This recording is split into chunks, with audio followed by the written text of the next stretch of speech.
guests, welcome to all of you to the Prague Castle at this traditional meeting at the occasion of Czech National Day. I would also like to extend my special welcome to all of those who have taken up their new offices just recently. And once again, I wish you all the best. For Czechia, this year is rather symbolic. We celebrate 20 years in the EU, 25 years in NATO, 35 years since our Velvet Revolution. And this year was also a year of Summer Olympic and Paralympic Games. And I would like to congratulate France on this very special occasion and beautiful organization. A few days ago, I had the opportunity and pleasure to welcome here the Czech athletes to the Prague Castle. Sport and diplomacy have much in common. Like athletes, each of you represent your country. Like Olympians, you strive to represent your nation in the best possible way. Olympic Games symbolize, among other things, a period of truce. Similarly, diplomacy seeks peaceful resolution of conflicts among nations. This also means respecting the rules we have collectively agreed on, be it the rules of sport competitions or international law. I reiterate that Czechia stands firmly on the side of those who defend these rules, and we are committed to upholding them. I have been repeatedly calling upon other countries to support specific initiatives condemning the violation of rules, such as the joint declaration from the Peace Summit on Ukraine that took place earlier this year in Switzerland. Without rules, chaos prevails. In this respect, history speaks loud and clear. Turning a blind eye into a single instance of such a violation backfires badly. If we are indifferent to what happens to the others, others will be indifferent to what happens to us. Unfortunately, not much has improved on the international scene since the last year when we gathered here to celebrate the foundation of the independent Czechoslovakia. Russia continues its cynical aggression against Ukraine. The conflicts in the Middle East or Sudan threaten to deepen and spread.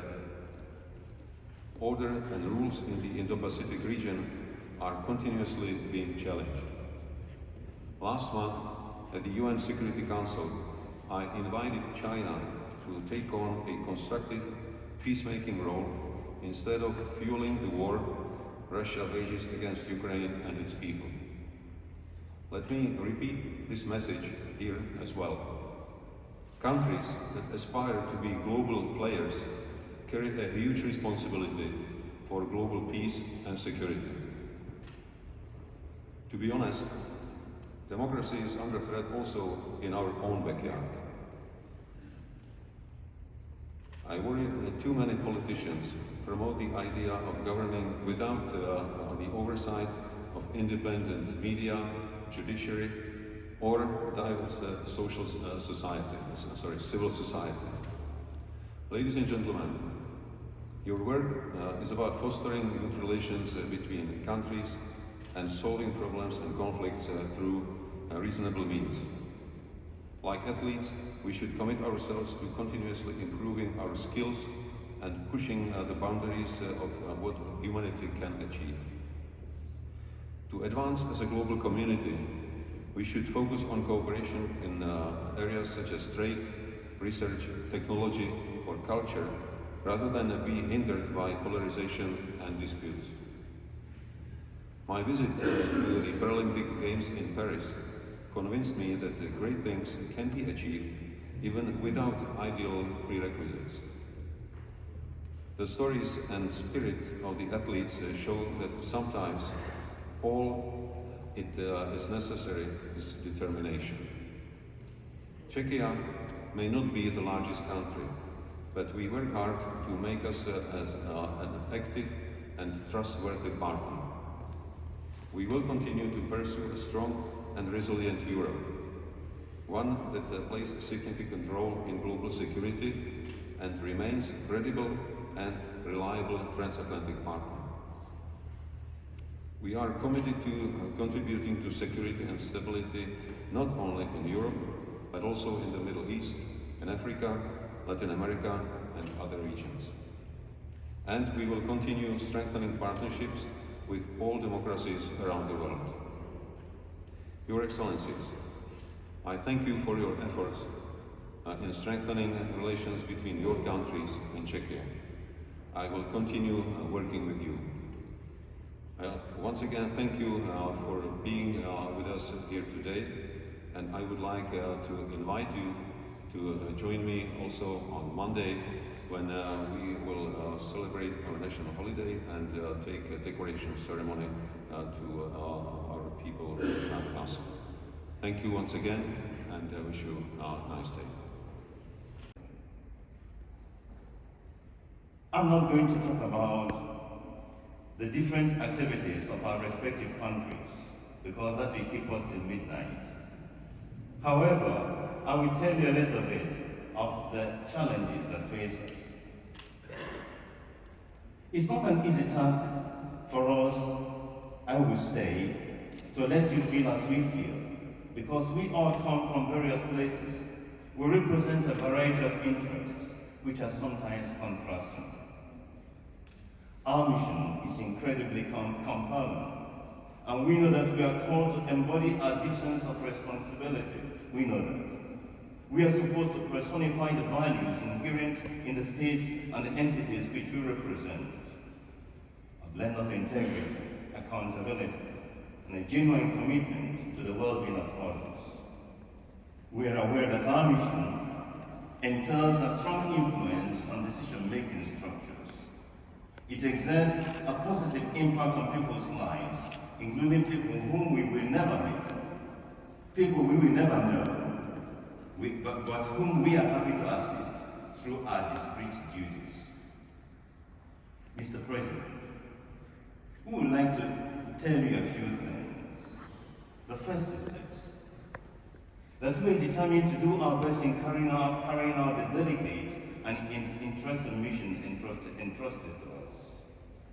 If we were not, we would not be here. Secondly, we are aware of the trust heaped upon us by those who accredited us to you. And that is why we make every effort to live up to the expectation, noblesse oblige. And the third is this, we know something about the many challenges facing us and that are weighing upon us, and we are open to learn much more. Mr. President, it is interesting that growing up, some of us believe that greater global development would mean greater peace in the world, greater dialogue, tolerance, greater institutional maturity. But we are sad to discover the opposite. Increased progress has meant greater capacity for mass destruction, decimation, annihilation of peoples. It has meant greater fear and more imminent danger. We are now almost like people sitting under the sword of Damocles.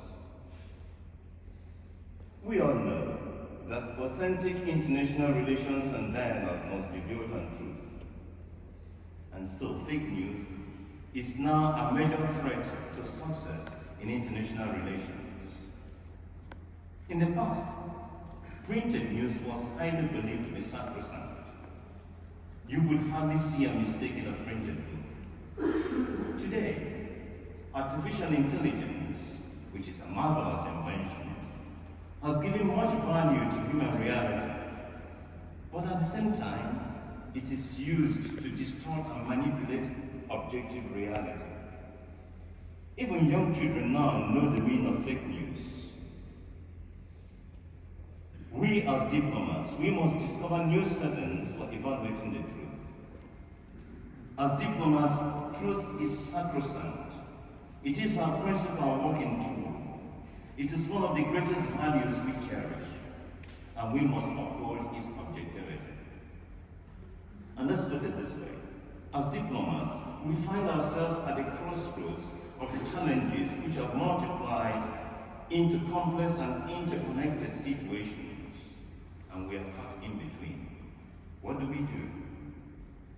We know that we are called to be aware of the implications of these challenges. Those who sent us would like to know our wise opinions. They would like to know our suggestions regarding how to solve these challenges. And sometimes they would even dare to send us to solve these issues. Talking about challenges, it's not our intention to enumerate and evaluate all of them here and now, because everyone knows about them. However, in a unique context like this, knowing that you are an experienced and attentive statesman with a broad wide view, it will be quite opportune to share with you our thoughts, our anxieties, our expectations, our worries, and of course, like diplomats, our earnest hopes, because we have hope. So without going into details, let us mention some of these pressing issues. The first urgent issue that comes to mind is war and conflict, with the consequences, like death, especially the death of innocent ones, displacement of peoples. Then you have others, like climate change, which everybody talks about, but hardly do we do anything about. Global health, we saw COVID-19. Economic inequality and disparity. Migration, population, resources, disinformation, or I would say misinformation, and false information, which undermine trust in institutions and democratic processes. Food insecurity, human rights issues, gender inequality, racial discrimination, freedom or lack of freedom of expression, dwindling democracies, organized crime, technological advancements and their negative effects, shrinking world prospects, weakening global economy, even marine pollution or ocean governance. I know you will say, but the Czech Republic doesn't get involved in this one. The question of the seabed has been a challenging one of recent, because there are those who are very much interested and want to grab everything themselves, and that's very sad. And then I would add the last one here, Global Sustainable Development Goals. And the concern for these Global Sustainable Development Goals died on paper, unfortunately. These issues can only be tackled on a global scale. And as you mentioned, some of these big countries that play on a global scale, sometimes they fail us when we trust in them to help. But we will continue to emphasize the assistance and global cooperation that is important in tackling these issues. And these issues, we know them all, even by heart. We talk about them every day. It is part of our duties to find adequate solutions to them.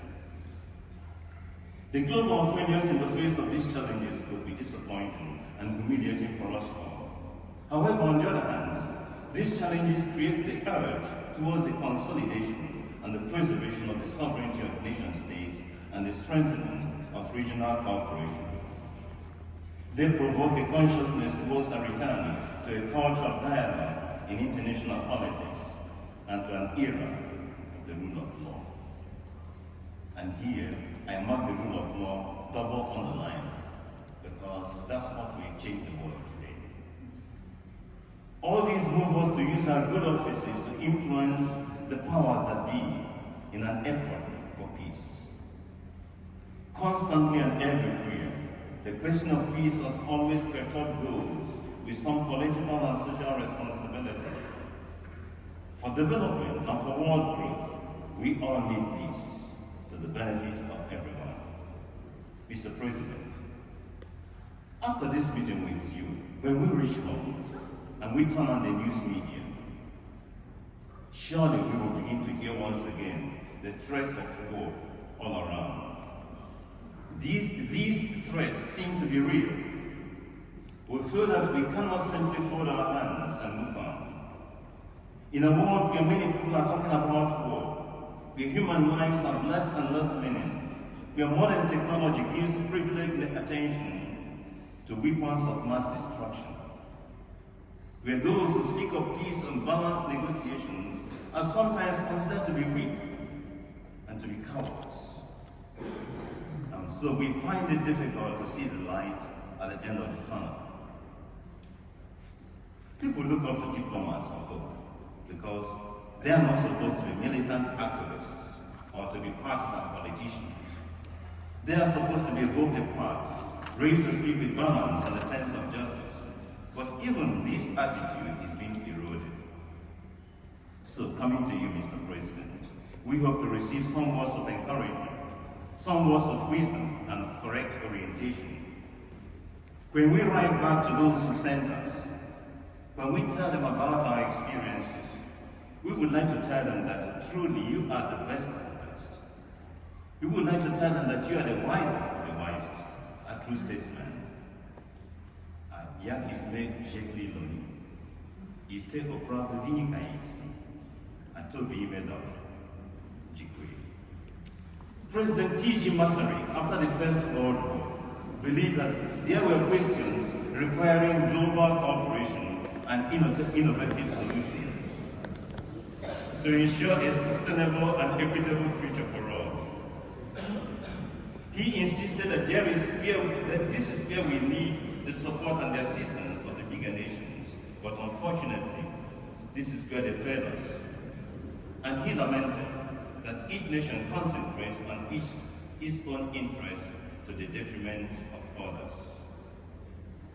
Your Excellency, Mr. President, I do not intend to conclude without mentioning, in a special way, the intensive violence taking place very close to us. Due to the aggression against Ukraine, innocent children are still clutching to their terror-stricken mothers, looking for shelter from drones. In the past, when we saw a drone, we would go forward to admire the technology behind it. Today, it's very scary to see a drone, to say the least. After certain shocking experiences, it is a nightmare to look at a drone.